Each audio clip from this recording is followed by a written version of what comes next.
Hi, this is Naomi with Sword and Steel, and today I want to tell you about my 5 favorite things about the new Sylvaneth Battletome. Now, if you're getting the new Battletome, it is the red-spined one, not the white-spined one, which will look exactly the same as this, except for it will have white on here and not red.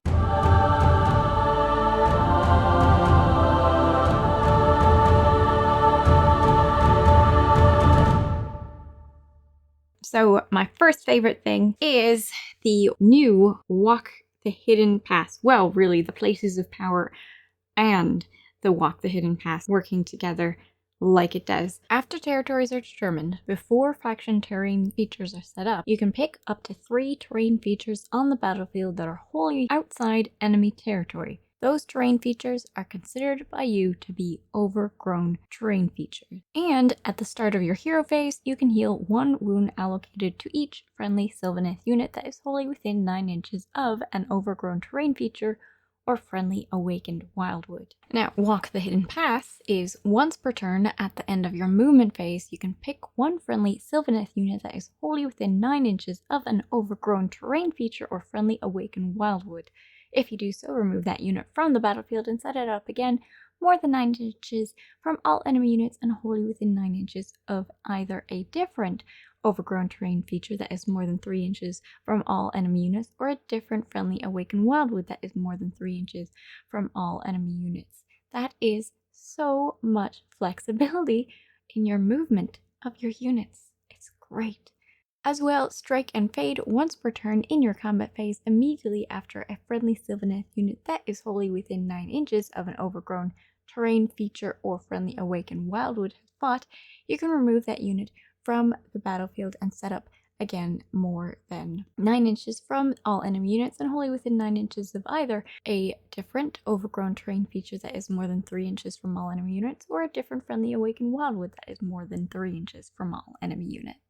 So there were definitely instances where it was hard to use the Walk the Spirit Path for the Sylvaneth previously, or even to put out multiple Awakened Wildwoods, though they made it easier with the new Awakened Wildwood model because of the terrain, and particularly if you wanted to make a really fancy looking terrain and have fun with it. For a lot of instances, you weren't really able to use the Awakened Wildwoods to its full potential.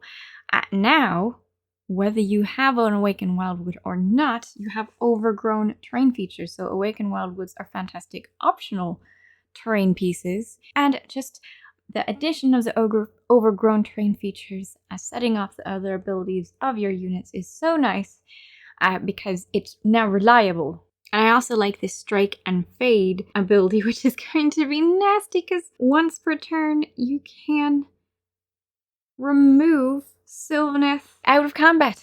If you're losing your combat, you just remove them. Really nasty. That's great. If you're failing a combat, just fade away.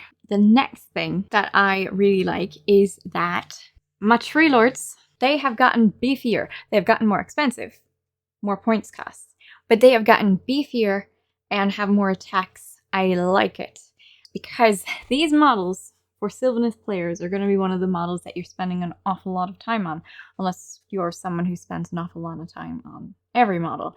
But because of their size and their details, you're going to be spending a lot of time painting on them. So I am all for anything that you spend a lot of time painting on, you get to field on the battlefield for more than like 1 round, because that's just painful. Thankfully, with the healing abilities now, you'll be able to keep them alive even more. Of course, I like the new units that have a great movement. The Gossamed Archers and the Despiteride Lancers. I think the Despiteride Lancers for me are a definite must get.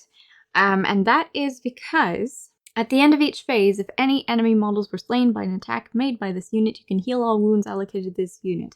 This is such a nasty unit. I am going to get it with a movement of 14, 5 wounds each. I have got to get these models. I gotta get them. And they have a strike first effect. They're going to attack first if they made a charge move, and because of the strike and fade ability that all units have now, it's like it's very easy to pull off. So for me, I really like the Despiteride Lancers. I'm not a big fan of bugs, so I may just change them into something else. I don't know what they're going to be riding, but I'm thinking maybe not bugs. It all depends on what their how their model is seated. I have a feeling like the legs of the Sylvaneth is going to be attached to the carapace of the bugs. I mean, I might get over the bugs. I'll like paint them celestial and sparkly and white or something. I also enjoy the change to the Kurnoth Hunters, because it says their Envoys of the Everqueen ability has completely changed. While this unit is contesting an objective, friendly Sylvaneth units wholly within 6 inches of the objective are treated as being wholly within 6 inches of an overgrown terrain feature. This is really nice for making certain all of their allies are at their full potential, no matter where they are. Oh, I haven't even said it. Dryads. I like to play Dryads. Used to be hard to pull off to get all of their abilities. You really wanted to put them in groups that were greater than 10, so 20 or 30, so that they got their +1 to save throws. That is gone. So now you can have 10 group Dryads, splitting wherever you like, making it also easier to keep them wholly within a terrain feature that will give them their bonus of subtract 1 from hit rolls and wound rolls, while they're wholly within 9 inches of any overgrown terrain features or friendly awakened wildwoods. That is great.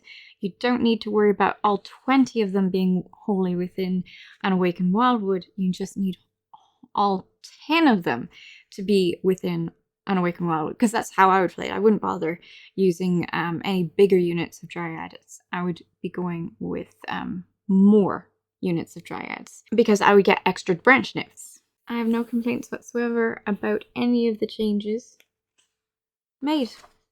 I'm so excited to play it, and I will be playing it. People have been wondering, when are we going to get back to battle reports? Well, I think it's past time, isn't it?